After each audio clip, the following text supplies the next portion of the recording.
Então, meus irmãos amados, nós, há uns 2 domingos atrás, porque devido hoje eu não estou na minha casa, estou na casa dos meus pais, viajamos, e no domingo passado foi o dia que a gente se locomoveu, então eu não pude continuar o estudo. Mas há uns 2 domingos atrás, nós finalizamos o capítulo 3 de Romanos. O capítulo 3 de Romanos, nós vamos fazer aqui, ele é resumido aqui, nesta frase que vocês estão visualizando aí. O terceiro capítulo apresenta o princípio da justificação pela fé. Então, meus irmãos, são 2 estudos que tem lá no canal. A playlist chama Romanos pela Fé. Então, o tema do nosso capítulo 4 é a justificação ilustrada por Abraão. Então, no capítulo 3, nós vimos o princípio da justificação e agora nós vamos ver na prática, através da vida de Abraão, como este princípio ele se efetiva. Olha aqui, no quarto capítulo, o princípio é ilustrado pelo caso de Abraão. Então, como todos já sabem, este é um estudo bíblico, não é uma palestra. Portanto, eu compartilho com vocês novamente, a Bíblia que eu vou estar lendo é a Bíblia Contexto, tá bom? Mas também eu estou aqui com a minha Bíblia Legado, e nós vamos ler também alguns comentários de Ellen White da Bíblia Legado, e eu vou projetá-los aqui. Então, são as 2 Bíblias que eu estou utilizando, e os comentários, além dos comentários de Ellen White, eu também estou utilizando os comentários do pastor Wegener, no livro Estudos em Romanos. O livro Estudos em Romanos, só enfatizando, se você veio aqui pela primeira vez, o livro Estudos em Romanos, ele pode ser adquirido na editora Missionários, tá bom? Se alguém tiver a oportunidade de colocar no chat o contato da editora Missionários, e aí você já pode entrar em contato e adquirir, queridos. Este comentário, chamado Estudos em Romanos, é uma preciosidade. E eu não posto todos os comentários, eu seleciono uma coisa ou outra para que o estudo não fique muito extenso. Contudo, é importantíssimo que, na medida do possível, você possa adquirir. Então, aqui na minha Bíblia, eu convido você a abrir em Romanos, capítulo 4, verso 1, que nos diz assim, nós vamos ler primeiramente do verso 1 até o verso 3. Vamos lá. Do ponto de vista humano, verso 1, Abraão foi o fundador de nossa nação, Paulo falando. O que descobriu ele? Verso 2. Ele descobriu o seguinte, irmãos, se suas boas obras o tivessem tornado justo, ele teria motivo para se vangloriar, mas não perante Deus. Se você vem acompanhando os estudos, você vai perceber que as nossas boas obras diante de Deus não são meritórias. Elas não têm mérito algum. Abraão entendeu isso. Olha o que diz agora no verso 3. Pois as Escrituras dizem: Abraão creu em Deus e assim foi considerado justo. Apenas a fé, apenas o crer de Abraão o tornou justo. Vamos ler um comentário a esse respeito que está lá no livro Estudos em Romanos, página 31, começa na página 31 e termina na página 32. E diz assim: se um homem pudesse fazer uma ação que merecesse a aprovação do céu, ele poderia se orgulhar disso. Mas nenhuma carne jamais será capaz de se gloriar na presença de Deus. Olhe só, você está com a sua Bíblia? Abra, por gentileza, em Jeremias, capítulo 9. Jeremias, capítulo 9, versos 23 e 24. Jeremias, capítulo 9, versos 23 e 24. Assim diz o Senhor. Verso 23. Não se glorie o homem sábio na sua sabedoria, nem se glorie o homem poderoso no seu poder. Tampouco se glorie o homem rico em suas riquezas. Verso 24. Mas permitam àquele que se gloria gloriar-se nisto, que ele me conheça, diz o Senhor, E saiba que eu sou o Senhor que faço misericórdia, juízo e justiça na terra, pois nestas coisas me deleito, diz o Senhor. Então o Senhor está dizendo que no que ele se deleita. E o deleitar-se do Senhor não está nas obras humanas, e mas sim na misericórdia, no juízo e na justiça que ele faz aqui na terra. Então, o homem não merece a aprovação do céu. Ele não tem por que se orgulhar de suas obras. O texto continua. Acompanhe aí na tela. Se um homem pode praticar a justiça, então, quando Deus dá a recompensa da justiça, o homem simplesmente recebe o que mereceu. Olha só. Então, o homem só. Nós já vimos nos estudos anteriores que justiça é essa que o homem pode praticar. É a justiça de Cristo em nós, em mim e em você. É nessa justiça que o Senhor Jesus, Senhor Deus, se gloria.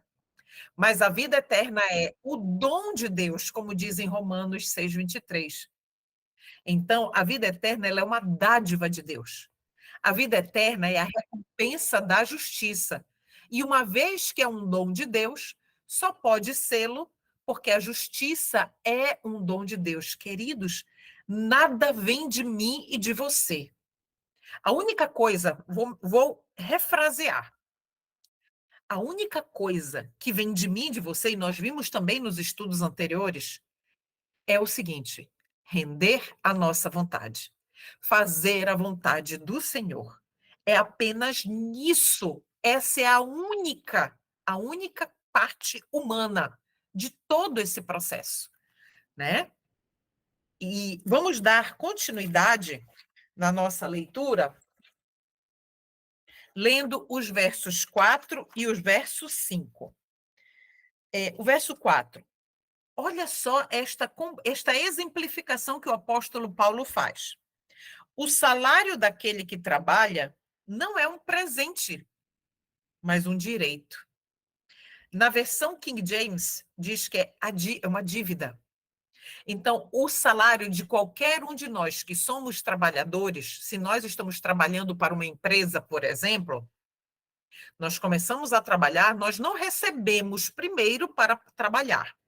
Se nós recebermos primeiro, nós somos devedores do nosso empregador, né? Aliás, ele nos deve, nós devemos ele, perdão. Então, nós temos que cumprir um trabalho para poder fazer jus ao dinheiro que ele já nos pagou, correto? Mas não é assim que acontece. Se eu entro numa empresa e eu vou começar o meu primeiro dia de trabalho amanhã, eu não recebo logo o meu salário. Eu trabalho 30 dias para, no final, receber o meu salário. Então, eu trabalho os 30 dias. Ao final desses 30 dias, o meu empregador está me devendo. Ele me deve devido ao trabalho que eu desempenhei para ele. Então, é isso que a palavra de Deus está dizendo aqui. Que o salário daquele que trabalha não é um presente, mas é um direito, é uma dívida.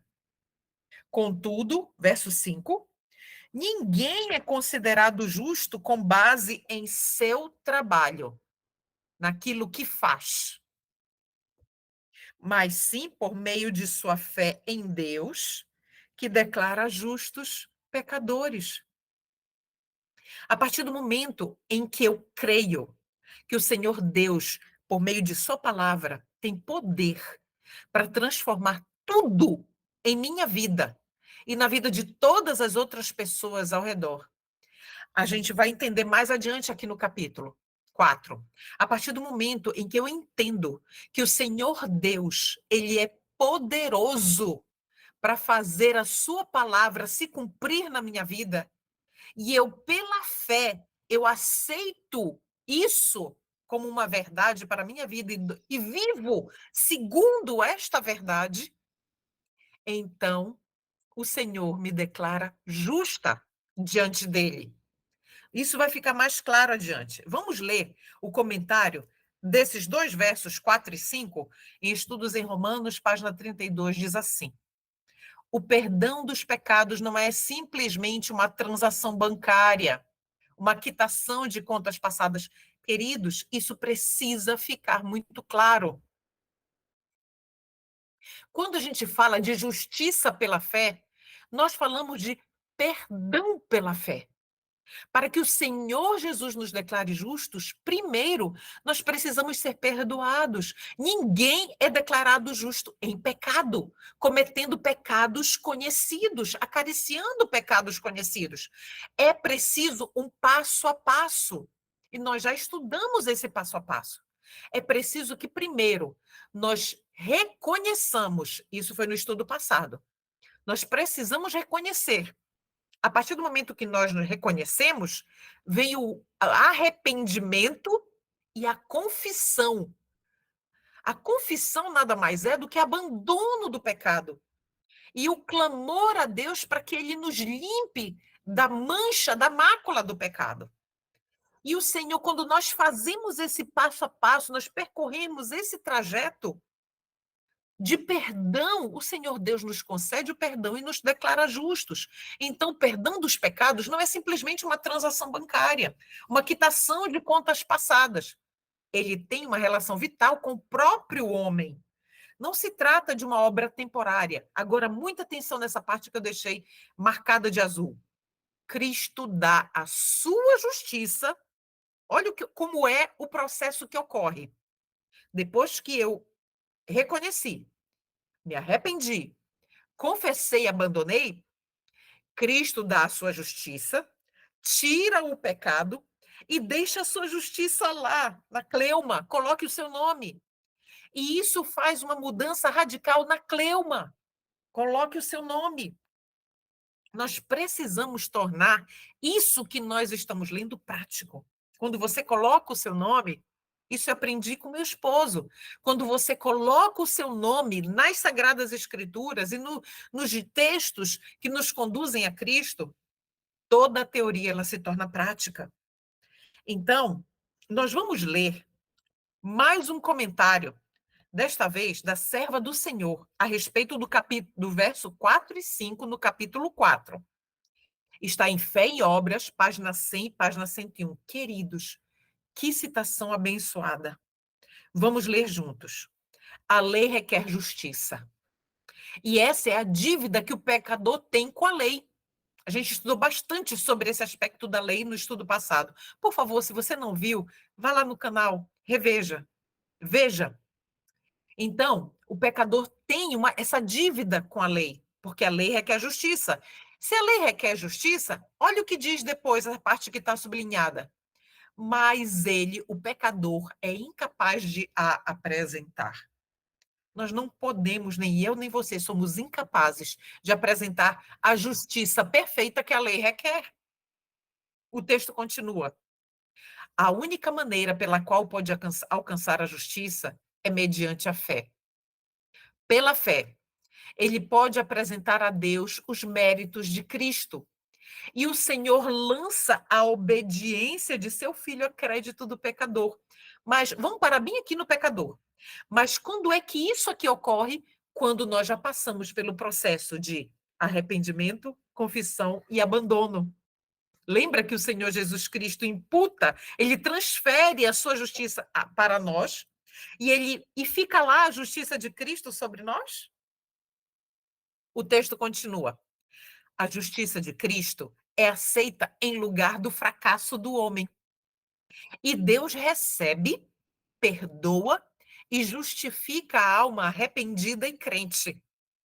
Ele trata essa alma, olha aqui, arrependimento e crente, fé. Ele trata como essa alma como se fosse justa e ama como ama seu filho. É assim que a fé é imputada como justiça. Tudo isso, queridos, é fruto da confissão, do arrependimento e da confissão de pecados. Aí, quando ocorre o perdão, a justiça de Cristo nos é atribuída. Entende? Tudo isso sem obras, práticas, de méritos humanos meus e seus, sem nada nosso, apenas um coração rendido a Jesus, né. Vamos continuar na Bíblia. Vamos ler os versos 6 até o 8. Acompanhe. Davi também falou a esse respeito quando descreveu a felicidade daqueles que são considerados justos sem terem trabalhado para isso. Não é pela fé? Olha o que diz. Como são felizes, Davi falando, como são felizes aqueles cuja desobediência é perdoada, cujos pecados são cobertos. Verso 8, sim. Como são felizes aqueles cujo pecado o Senhor não leva mais em conta, cujo pecado, em outras versões, a quem o Senhor não imputa pecado. Não sei se a sua versão é essa. Então, aqui, quando é que o Senhor Jesus não nos imputa pecado? Quando nós passamos pelo processo de confissão, arrependimento, o Senhor pela fé, nós clamamos ao Senhor por purificação e perdão, e ele, naquele momento, a justiça de Cristo nos é concedida. E fica em nós. Por quê? Porque nós vamos andar em novidade de vida. Aí você pode perguntar, mas irmã, e se eu pecar novamente? O Senhor Deus não nos desampara. Temos um advogado junto ao Pai, Jesus Cristo, o justo. E como nós ainda vivemos sob a graça, então nós ainda temos a esperança de salvação e de perdão desses pecados. O Senhor não fecha as portas para nós. Muito embora o diabo ele queira fazer que nós nos sintamos indignos por cair, às vezes, repetidamente no mesmo pecado, não é isso que o Senhor Jesus Cristo diz para nós. Ele diz: eu estou aqui, não me deixe. Vamos caminhar juntos e muito em breve você não vai mais pecar. É promessa.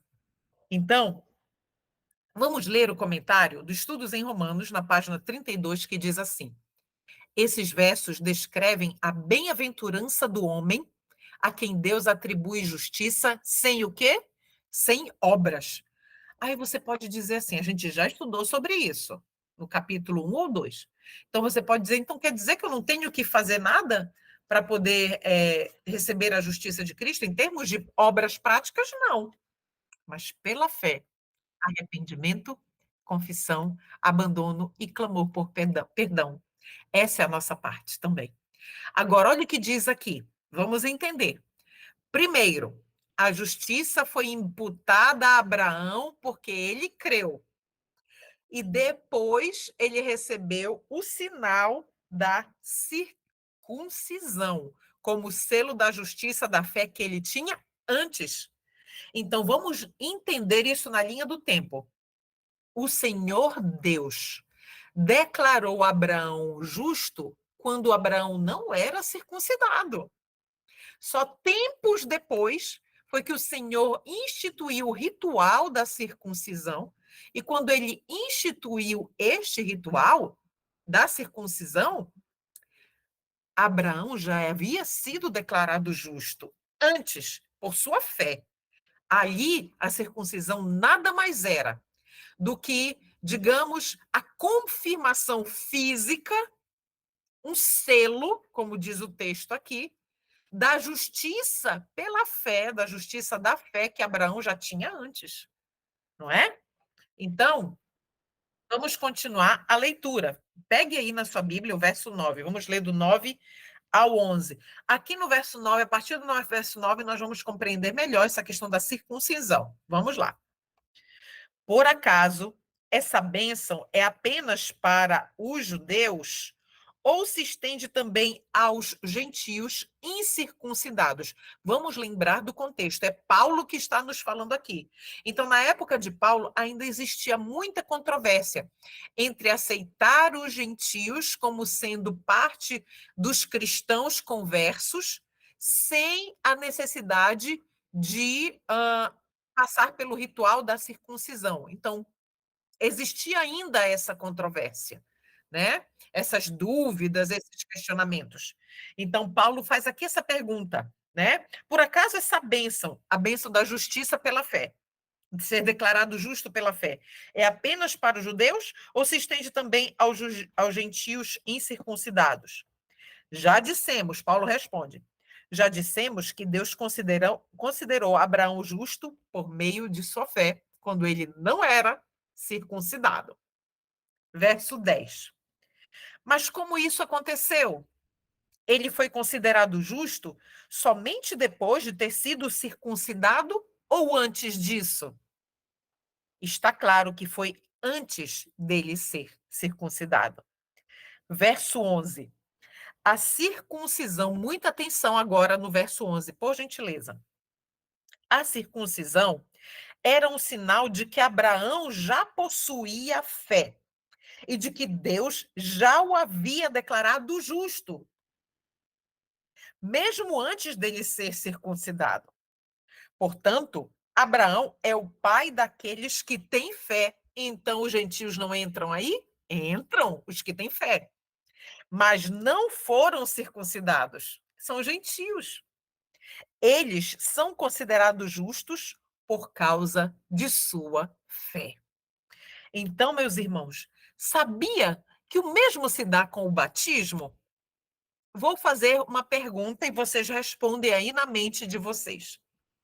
Quando uma pessoa vai ao tanque batismal, ela é declarada justa somente depois do batismo ou antes, quando ela aceitou as verdades e se decidiu pela fé, pelo batismo, como sendo uma ordenança do Senhor, e que declara publicamente que as pessoas que estão passando por ali, elas pertencem a Cristo. Então, ela é declarada justa antes do batismo ou somente depois do batismo?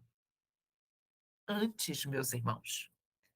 É por isso que muitas vezes,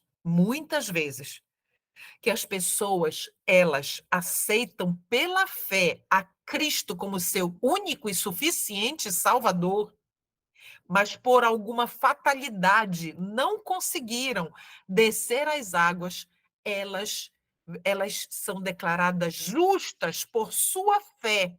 Elas são declaradas justas pelo Senhor, e se elas vêm a falecer, a dormir o sono da morte, elas dormem salvas. Entendem, meus irmãos? O batismo ele é uma ordenança santa. O batismo é uma ordenança que deve ser seguida, mas nem todos terão oportunidade disso por incontáveis situações que nós não vamos mencionar aqui. Contudo, é sim, é semelhante à circuncisão. As pessoas são declaradas justas antes, por quê? Porque elas já começam pela fé a viver a vida de Cristo. Entende? Então vamos avançar. Lemos até o verso 11. Olha esse comentário do Estudos em Romanos, página 33. Os que fazem uma alta profissão de fé não devem permanecer apenas professando essa fé, mas devem andar nos passos da fé que Abraão tinha. Qual era a fé que Abraão tinha, meus irmãos? A fé que Abraão tinha era uma fé que cria no impossível, humanamente falando, mas que não era impossível para Deus. Abraão cria na fé que faz com que as montanhas se movam, que faz com que um corpo idoso creia, que um homem idoso creia que o seu corpo já morto pode gerar um filho. Entende? É essa modalidade de fé que o Senhor Deus pede que eu e você tenhamos. E vamos avançar. Vamos ler o verso 12. E Abraão também é o pai daqueles que foram circuncidados, mas somente se tiverem o mesmo tipo de fé que Abraão tinha antes de ser circuncidado. Vamos ver aqui então? A ideia é que na era judaica, olha o comentário, Deus fez uma distinção entre os povos, mas Deus nunca fez e nunca fará acepção de pessoas. Foi o fanatismo, e a autojustificação dos judeus que os levaram a se manter distantes dos gentios. Eles foram designados para ser a luz do mundo, para ser o sal da terra. Eles se recusaram a fazer o trabalho e se tornaram como sal sem sabor, precisando eles mesmos ser salgados. O sal deve permear a massa, que deve ser preservada. O mesmo princípio se aplica hoje a mim e a você, que somos adventistas do sétimo dia. Nós ainda corremos o risco de vivermos uma vida de formalidade seca, um formalismo seco. O que vem a ser isso? É cumprir o ritual de frequentar um templo aos domingos, às quartas-feiras e aos sábados, de ter cargos na igreja, de fazer obras de caridade, mas fazer por fazer, e não sendo realmente sal.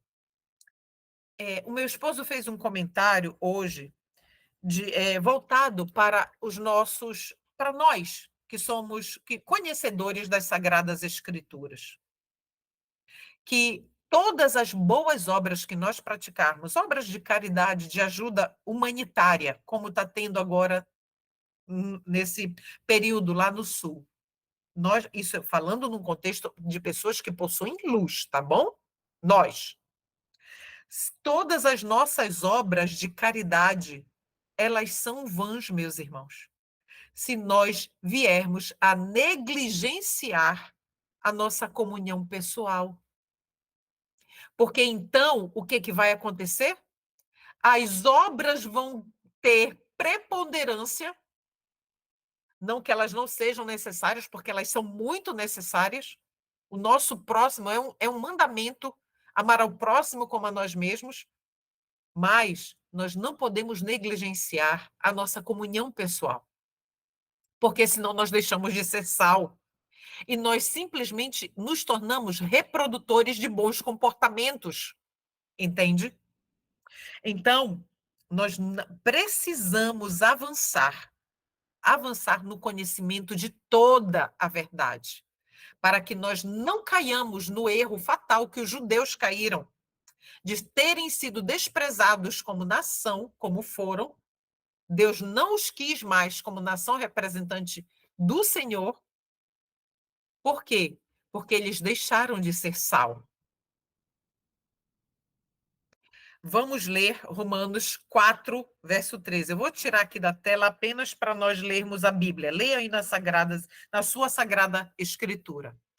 A promessa de que Abraão e seus descendentes herdariam toda a terra não se baseou em sua obediência à lei de Deus, mas sim no fato de ele ter sido considerado justo quando teve fé. Quando Abraão, ali quando ele estava em Ur dos Caldeus, quando seu nome ainda era Abrão, ele foi declarado justo pelo Senhor Deus. Por quê? Porque ele tinha fé. E quando o Senhor diz, sai da tua casa, do meio da tua parentela e vai para a terra que eu te mostrarei, ele seguiu pela fé. Ele foi declarado justo por Deus ali, naquelas circunstâncias. Então,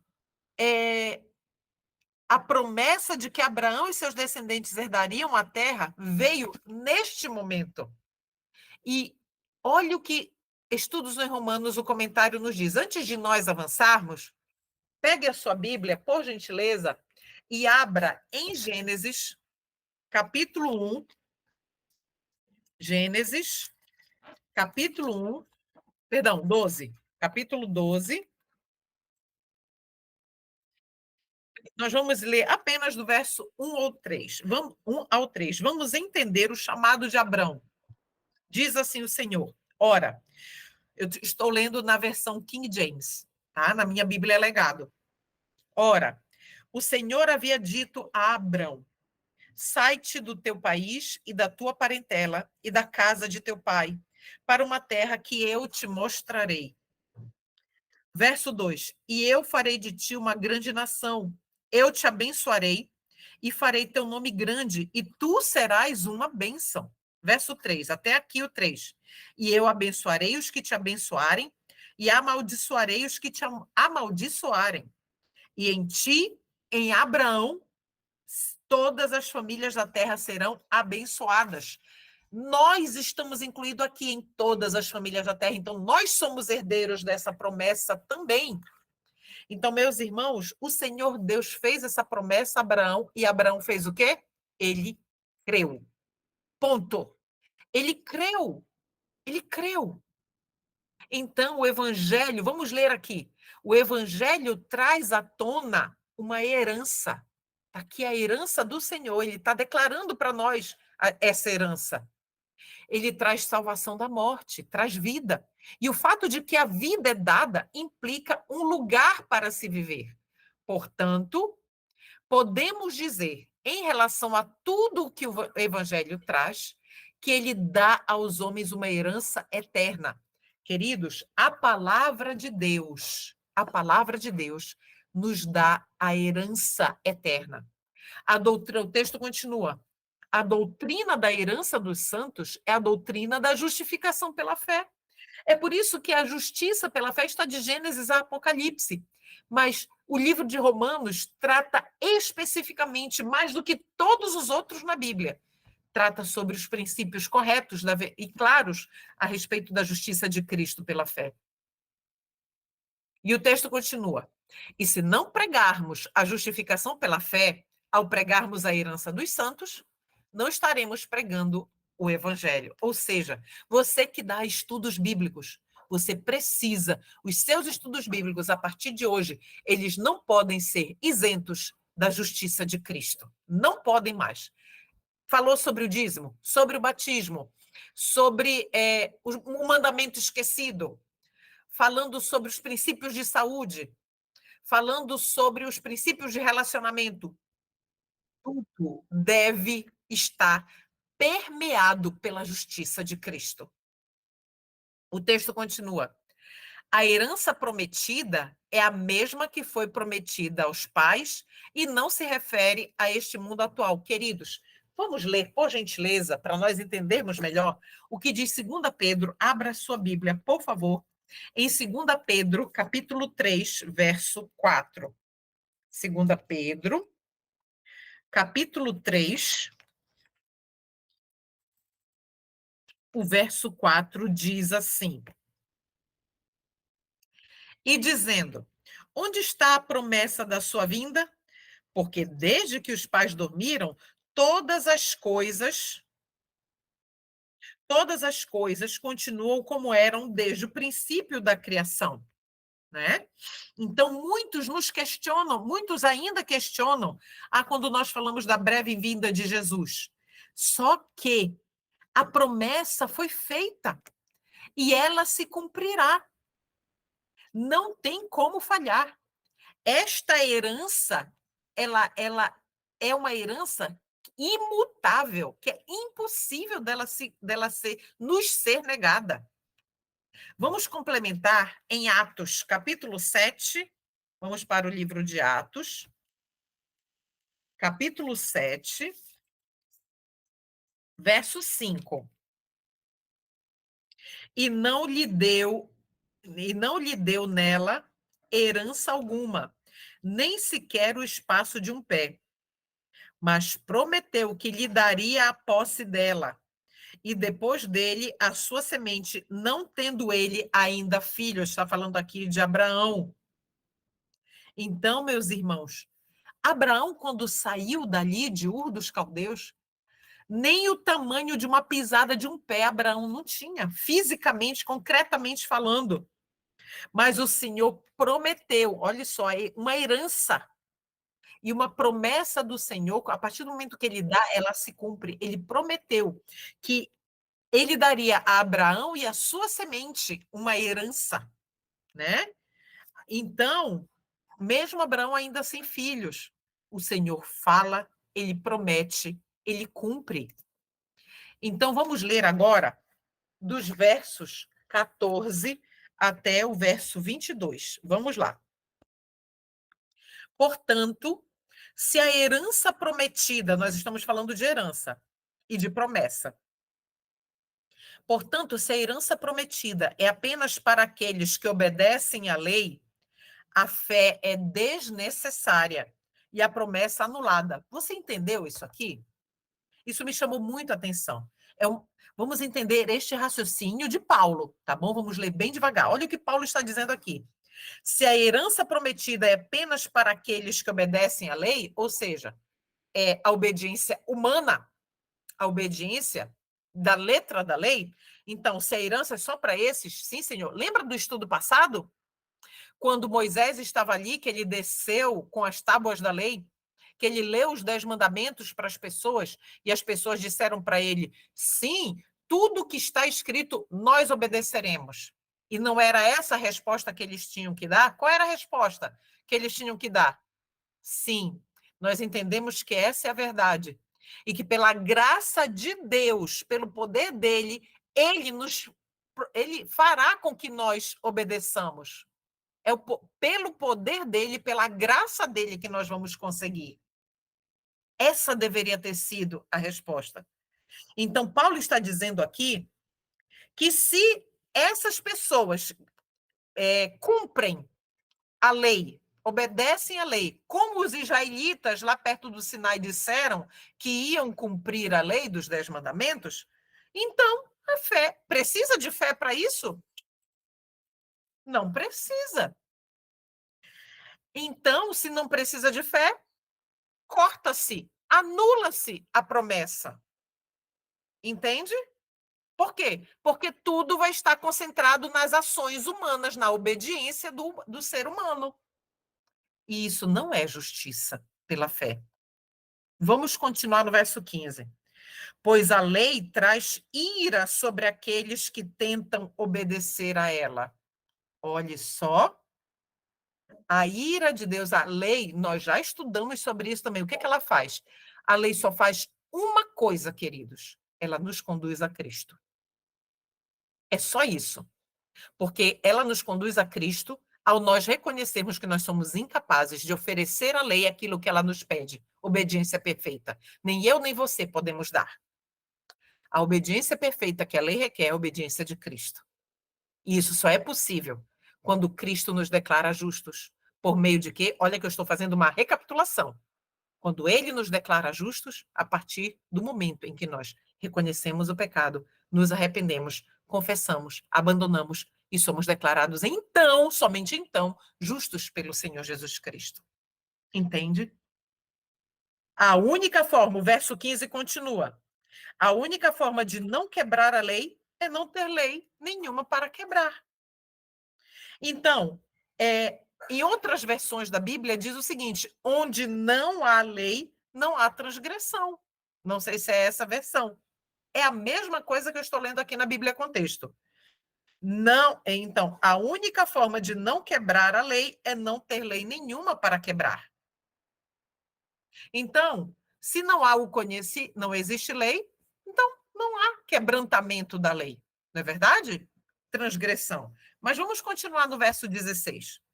É por isso que a promessa vem pela fé, para que ela seja segundo a graça, e assim alcance toda a descendência de Abraão, não somente os que vivem sob a lei, mas todos que têm fé como a que teve Abraão, pois ele é o pai de todos os que creem. Verso 17. Conforme aparece nas Escrituras, olha o que Deus disse: eu o fiz pai de muitas nações. Isso aconteceu porque Abraão creu no Deus que traz os mortos de volta à vida e cria coisas de volta e cria coisas novas do nada. Abraão era ou não era um homem morto, fisicamente falando, em termos de geração de filhos? Era. Sara, sua esposa, era ou não era morta para a geração de filhos? Sim. Mas Abraão creu que Deus tinha poder para fazer um morto gerar filhos. Um homem morto, idoso fisicamente, gerar filhos. Verso 18. Mesmo quando não havia motivo para ter esperança, Abraão a manteve, crendo que se tornaria o pai de muitas nações. Pois Deus lhe tinha dito: Ele creu na... Queridos, o Senhor Deus não está dizendo, nós vamos ler daqui a pouco algumas promessas. Queridos, se ao lermos aquelas promessas que nós vamos ler juntos aqui, você que está nos assistindo depois desse estudo, está assistindo a gravação, eu estou aqui com os meus irmãos, nós somos agora a Igreja de Cristo. No local onde nós estamos agora se faz solo sagrado. Nós estamos nos reunindo aqui como a Igreja de Jesus Cristo nesta terra. E aqui, quando você estiver assistindo aí, você vai poder meditar em tudo isso que nós estamos lendo agora. E eu espero que você esteja com a sua Bíblia aí. Eu não estou projetando absolutamente nada, então os seus olhos precisam estar postos nas Sagradas Escrituras. Então, mesmo o verso 18, mesmo quando não havia motivo para ter esperança, Abraão manteve essa esperança, crendo que se tornaria o pai de muitas nações.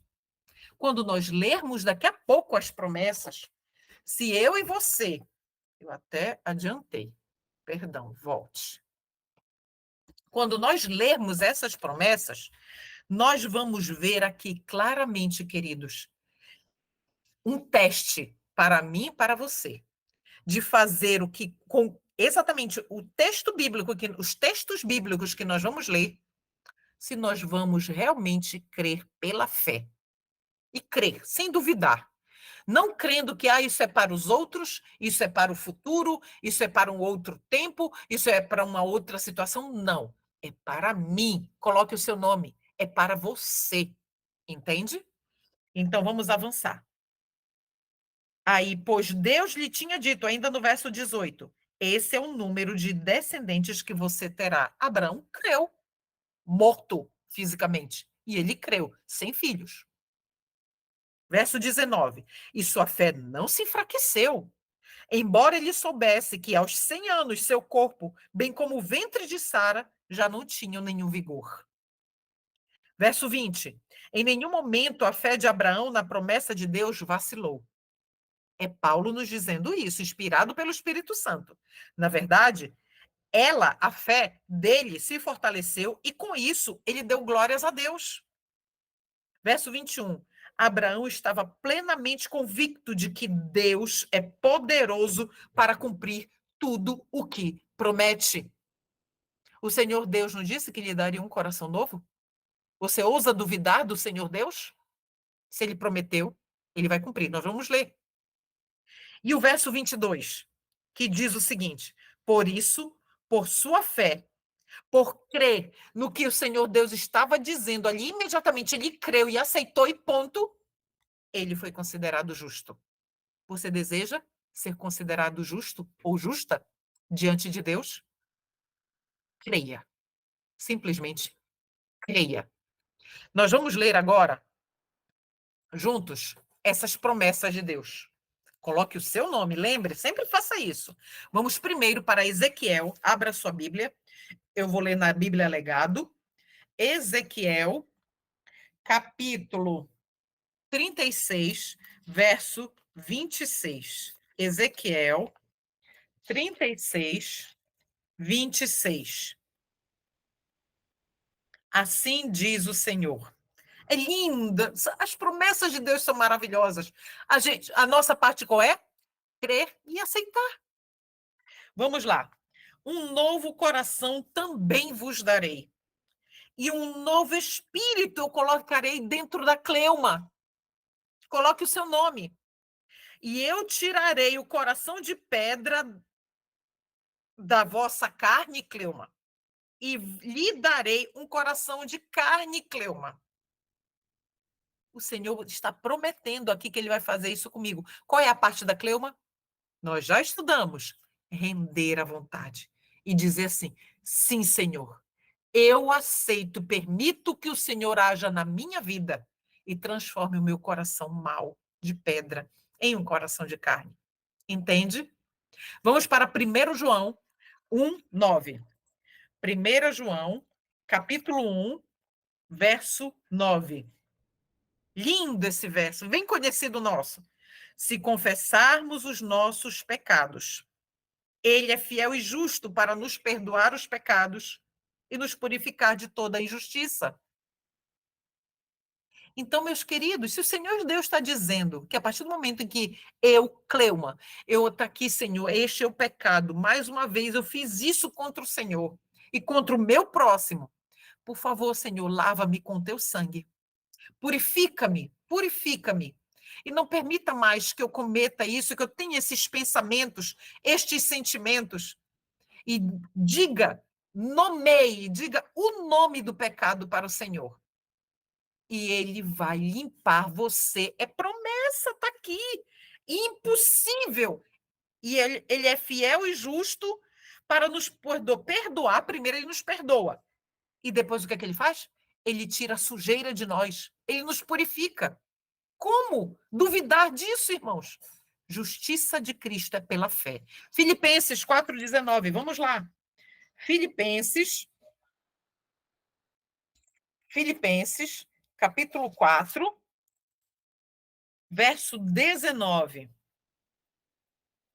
Muita atenção. O meu Deus suprirá todas. Está dizendo algumas aí? Uma ou outra necessidade?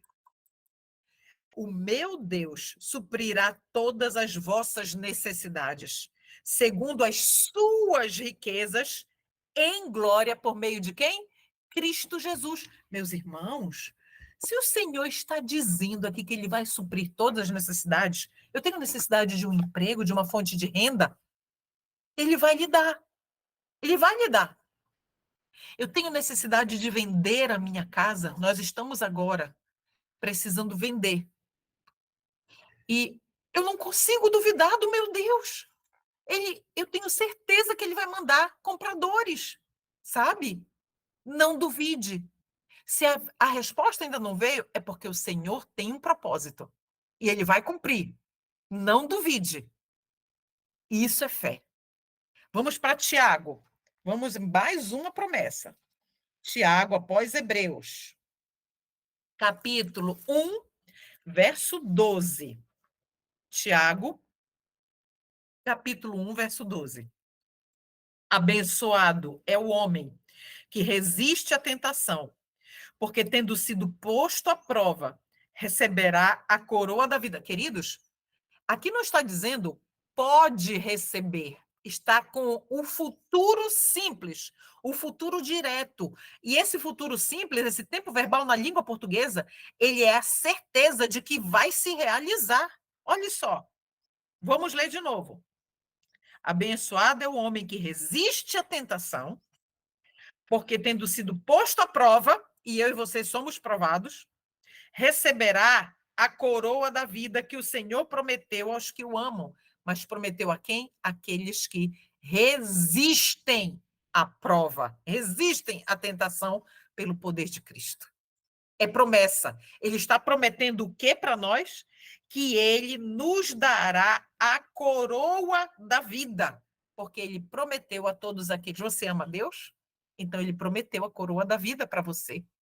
E ele, se ele prometeu, ele vai lhe dar. Qual é a sua parte e a minha? Render a nossa vontade. Render o eu mal, egoísta, soberbo, orgulhoso, mal. Vamos agora, essa promessa, se você é papai e mamãe e tem um filhinho, um filhinha, tem a idade que tiver, que andam longe dos caminhos do Senhor. Essa promessa não sai do meu coração. Isaías 49, 25. O Senhor deixou essa promessa linda, linda para todos nós. Isaías, que somos pais, Isaías 49, 25, diz assim: porém, assim diz o Senhor, os cativos do poderoso serão tomados, e a presa do terrível será libertada. Olha o que diz o Senhor, continuando o texto. Pois eu irei lutar contra aquele que lutar contra ti, e eu salvarei teus filhos. Olha o futuro aí de novo. Eu salvarei os teus filhos. Você consegue duvidar que a sua filha ou o seu filho, que andam longe dos caminhos do Senhor, o Senhor não vai resgatá-los? Eu não consigo, irmãos. Não consigo duvidar. Isso é viver pela fé. É ler promessas como estas, 5 promessas aqui, e esperar o cumprimento delas, descansar no Senhor de que elas vão se cumprir. Vamos para o verso 23. E quando Deus considerou Abraão justo, não o fez apenas para benefício dele. Olhe lá. Quando Deus considerou Abraão justo, não foi apenas isoladamente para Abraão naquele momento. As Escrituras dizem que foi também para nosso benefício, meu e seu, que estamos aqui juntos agora. Pois elas garantem que também seremos considerados justos por crermos naquele que ressuscitou dos mortos a Jesus, nosso Senhor. Aqui, olha o comentário da serva do Senhor. Na meditação matinal, a fé pela qual eu vivo, na página 107, diz assim: o que é justificação pela fé? É a atuação de Deus abatendo ao pó a glória do homem e fazendo por ele aquilo que não está em sua capacidade de fazer por si mesmo. Quando o homem percebe, sua completa desvalia, ou seja, não tem valor nenhum, então é nesse momento, quando nós estamos desamparados e sem nenhuma justiça própria, então está preparado para ser revestido com a justiça de Cristo. Por quê? Porque a glória do homem está ali no pó. Entende? Então, vamos complementar agora, finalizar com o verso 25. Ele foi entregue à morte por causa de nossos pecados e foi ressuscitado para que fôssemos declarados justos diante de Deus. Na versão King James diz assim: o qual foi entregue por nossas ofensas, Jesus, e foi ressuscitado para a nossa justificação. Ou seja, ele foi ressuscitado para o nosso perdão. Foi para isso que Jesus foi ressuscitado, para que nós tivéssemos a esperança da salvação e o perdão dos nossos pecados. Então, meus irmãos, olha o que a serva do Senhor agora, com relação a este verso, nos diz de novo na meditação A Fé pela Qual Eu Vivo, na página 114. Quando estivermos revestidos da justiça de Cristo, não teremos nenhum prazer no pecado, pois ele, Jesus, estará trabalhando conosco. Poderemos cometer erros, mas havemos de aborrecer, abominar o pecado que causou os sofrimentos do Filho de Deus. Meu irmão, minha irmã, nós precisamos chegar neste ponto de aborrecer o pecado que causou o sofrimento e a morte do Filho de Deus. Como é prazeroso para mim estar aqui com você, lendo esses textos maravilhosos, tanto da Bíblia quanto dos textos inspirados, e quando o Espírito Santo levantou o pastor Egoner para poder pregar, também trazer textos para nós através do livro Estudos em Romanos. Então, meus irmãos, não deixemos de estudar. Não deixemos de congregarmos. A nossa oportunidade aqui nós estamos tendo a oportunidade de nos congregar em uma igreja virtual. Neste momento, a sua casa aí, nesse local onde você está sentado olhando para esta tela, neste momento, aqui nós estamos em Terra Santa. Estamos no meio dos santos de Deus. Que oportunidade, queridos, nós estamos tendo. E vejam bem, muito em breve, nós seremos perseguidos de uma forma tremenda, tremendamente cruel. E nós vamos precisar dessas verdades que nós estamos lendo agora. Promessas, queridos. Leiam as promessas de Deus. Se você tiver oportunidade, assista os estudos anteriores. E eu te convido, no domingo que vem, a nós estarmos de volta, às 15h, para que nós possamos juntos meditarmos nas verdades que salvam. E são essas verdades, irmãos, que vão nos preparar para estar de pé quando nós não tivermos mais ninguém perto de nós. Eu vou fechar aqui a tela e nós vamos agora orar, agradecendo ao Senhor por este estudo maravilhoso. Vamos orar? Senhor Deus, Pai de misericórdia, o Senhor é muito bom para nós, Senhor. Como duvidar da tua palavra é impossível, meu Deus. Como viver sem ler a tua palavra é impossível, meu Deus, porque a tua palavra é a respiração da nossa alma, é o nosso alimento diário. Por favor, Senhor Jesus, fortalece a nossa fé. Não permita que os nossos joelhos vacilem. Ajuda-nos a caminharmos com o Senhor, momento a momento, segundo a segundo.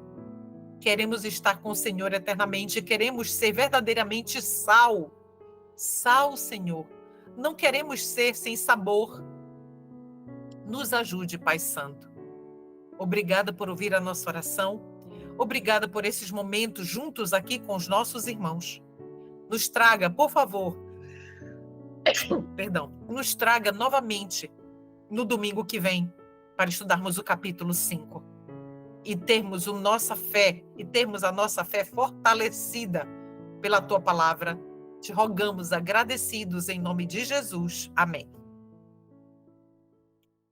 Que Deus os abençoe, meus irmãos. Que a paz do Senhor Jesus Cristo seja com cada um de vocês.